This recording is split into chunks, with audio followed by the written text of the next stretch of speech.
अस्सलाम वालेकुम। जैसे मैंने पिछली वीडियो में आपको बताया था, हम लोग ग्लासगो से पहुंच गए थे आउटर हेब्रिडीज़ और यहाँ पे साउथ यूएस में।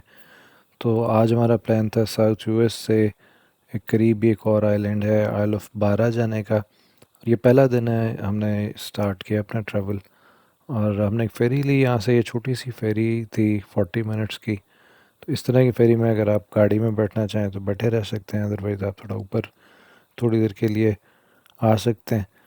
और ये बस हम वहाँ पहुँच गए हैं और उसके बाद हमने स्टार्ट किया जहाँ से ये 12 एयरपोर्ट है यहाँ पे। अगर कोई फ़्लाई करना चाहे तो ग्लासगो से फ़्लाइट जाती है यहाँ पे। और ये एक दुनिया का वाहिद एयरपोर्ट है जहाँ पे फ़्लाइट जो है बेसिकली टाइड, यानी ये समंदर जब पीछे चला जाता है तो तभी फ़्लाइट लैंड कर सकती है और तभी टेक ऑफ कर सकती है। वो आगे मैं आपको दिखाता हूँ, ये उसके पास ही एयरपोर्ट के ये वाली बीच है। हम यहाँ पे थोड़ी देर के लिए रुक गए।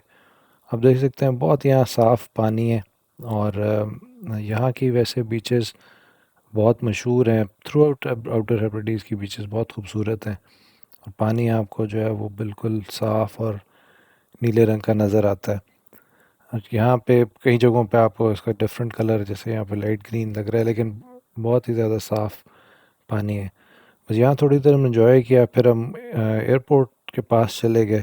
हम थोड़ी देर में, उस वक्त फ़्लाइट आनी नहीं थी, तो हमने सोचा हम थोड़ी देर में जब फ़्लाइट आती है तो दोबारा आके इसको मैं आगे आपको वीडियो में दिखाऊंगा वहाँ पे लैंड और टेक ऑफ करते हुए। ये एक और हमने यहाँ पे बीच पास ही थी, वहाँ पे हम चले गए। ये नाम इसका देख सकते हैं आप, गैलिक में नाम है, थोड़े से डिफ़िकल्ट हैं। लेकिन अगर आप सर्च करें तो मेजर मेजर बीचेस उस जगह की आ जाती हैं।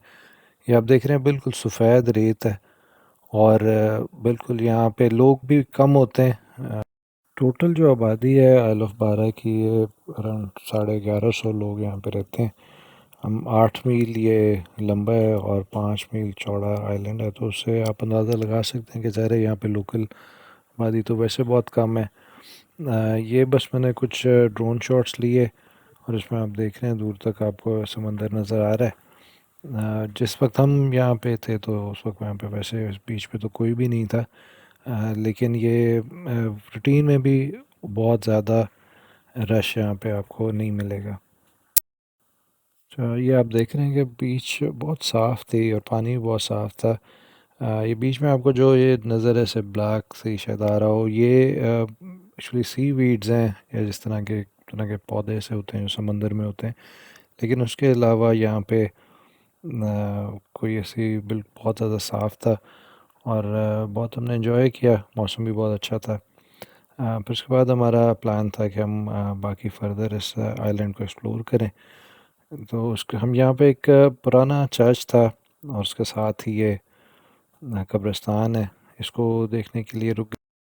ये बहुत पुराना कब्रिस्तान है और इसमें कई कब्रें बहुत पुरानी थी। ये जो चर्च है तकरीबन 1300 साल पुराना ये चर्च है और इसको हमने कुछ यहाँ डिफरेंट जो ये इनके जिनको हम कतबे कहते हैं या स्टोन्स कहते हैं, इनके ऊपर लिखी थी डेट्स, तो काफ़ी पुरानी थी। और ये अंदर से आप थोड़ा देख सकते हैं। ये इनका मेन चर्च नहीं है, लेकिन ज़ाहिर है ये बहुत पुराना है तो उन्होंने इसको थोड़ा उसी तरह मेंटेन किया हुआ है और उसी तरह ही रखा हुआ है कि इससे पता लगता है कि ये पुरानी जो चीज़ें हैं उन्होंने उनको एक जगह पे और उनके ऊपर जो है उनकी डिटेल्स वगैरह भी लिखी हैं।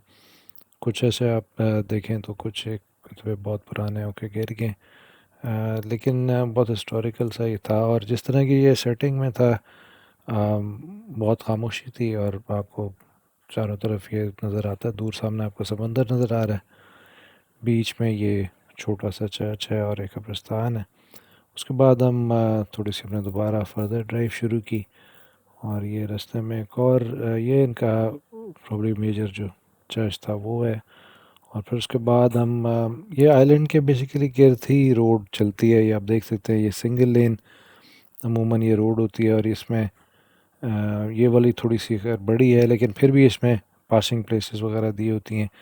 लेकिन ये कंपैरेटिवली बड़ी है। आम तौर पे यहाँ आइलैंड्स पे एक सिंगल लेन टाइप ही रोड होती है और पासिंग प्लेसेस पे आप रुकते हैं दूसरे को जगह देने के लिए।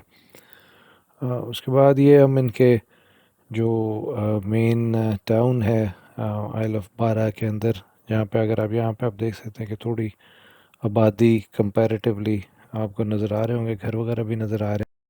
कासल बे इस टाउन का नाम है। और ये सामने इसके एक किला भी है जो आपको देख रहे हैं पानी के अंदर दरमियान में। यहाँ तक आप सिर्फ जो है वो किश्ती से ही जा सकते हैं, अदरवाइज़ तो कोई यहाँ पे ऐसा रास्ता नहीं है। और कासल बे की को टोटल आबादी तक 300 के करीब है, और यहाँ कुछ दुकानें हैं। यहीं पे हम थोड़ी देर के लिए चाय पीने के लिए रुके, और ये एक बड़ा खूबसूरत था छोटा सा एक टी रूम था।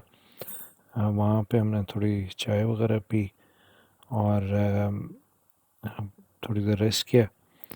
और उसके बाद हमारा प्लान था फर्दर कि हम इसको कवर करें, बाकी जो जितना आइलैंड है। ये मकरून कैफ़े के नाम से ये था, और ये मशहूर है, छोटा सा वैसे कैफ़े था। यहाँ से एक व्यू पॉइंट है, अगर आप देखें आपको ये व्यूज़ नज़र आ रहे हैं। यहाँ के ज़्यादातर लोग जो यहीं पे जो नेटिव्स हैं वही यहाँ पे या रहते हैं, या बहुत कम लोग होंगे जो यहाँ पे मूव हुए हैं, जैसे फॉर एग्ज़ाम्पल पाकिस्तान, इंडिया या और जगहों से, क्योंकि ये इनकी अपनी यहाँ फ़िशिंग और इस तरह की चीज़ें हैं, या इनकी ज़मीनें जो अपनी हैं, फार्मिंग वगैरह करते हैं, तो इसलिए यहाँ के आपको नेटिव्स लोग ही नज़र आते हैं।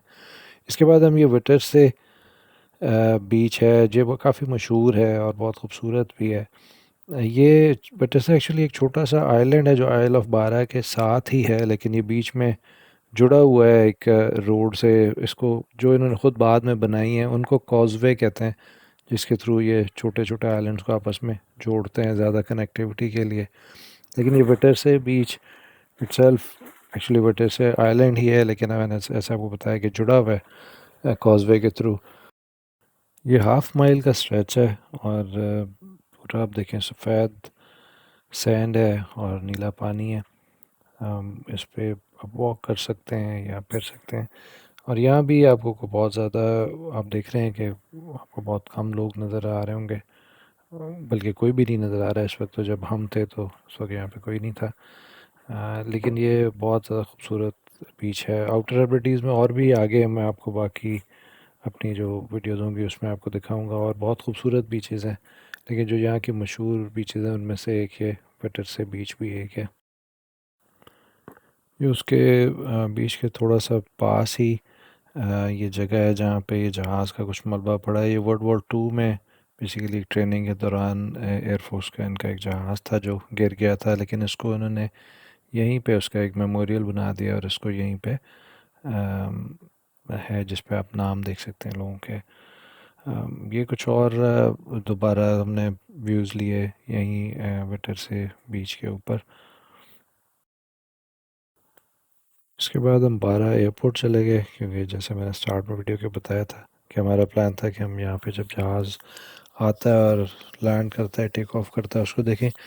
ये बस बहुत छोटा सा एक्चुअली एयरपोर्ट है, और ये अगर आप ये देखें तो ये इसका टोटल जो मेन ऑफिसेज वगैरह हैं, या जिसको आप पैसेंजर लाउंज कह लें, वो यहाँ पे ऑब्वियसली लोग आते हैं बैठते हैं जिन्होंने फ़्लाइट लेनी है।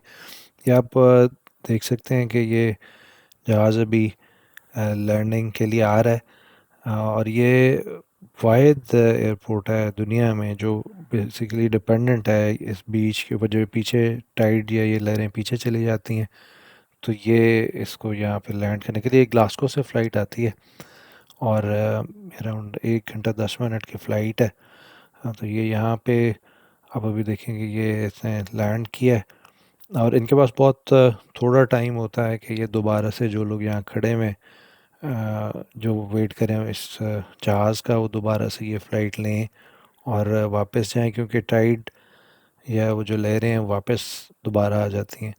ये बस एक गाड़ी इसके करीब गई, और ये हमने देखा ये जो थोड़े से ये लोग इससे उतरे हैं और उन्होंने सामान वगैरह उनका उतारा है, और अब ये दोबारा फ़्लाइट में जिन्होंने बैठना था लोगों ने वो दोबारा बैठ के, और ये वापस टेक ऑफ के लिए जा रहा है। तो ये बस इसी ये छोटी सी है तो बहुत छोटी, लेकिन बहुत लोग शौक से ये फ़्लाइट भी कहीं लेके आते हैं, क्योंकि ये इटसेल्फ एक बहुत डिफरेंट एक्सपीरियंस है इस तरह से किसी बीच के ऊपर लैंड करने का। तो ये हमने फ़्लाइट लैंड होते भी देखी, और ये फिर अभी आप देख सकते हैं कि ये इस वक्त टेक ऑफ कर रही है। जी, हमारा पहला दिन था आउटर हेब्रिडीज़ में, और ये मैंने आपको आइल ऑफ पारा ये दिखाया जो हमने एक्टिविटीज़ की। फिर अगली वीडियो में इंशाल्लाह मैं आपको नेक्स्ट डे दिखाऊंगा कि हम लोगों ने जो जो जगह देखी। Thank you very much for watching. और अगर आपको वीडियो अच्छी लगी है तो प्लीज़ लाइक एंड सब्सक्राइब, और अपना बहुत ज़्यादा ख्याल रखिएगा। अल्लाह हाफ़िज़।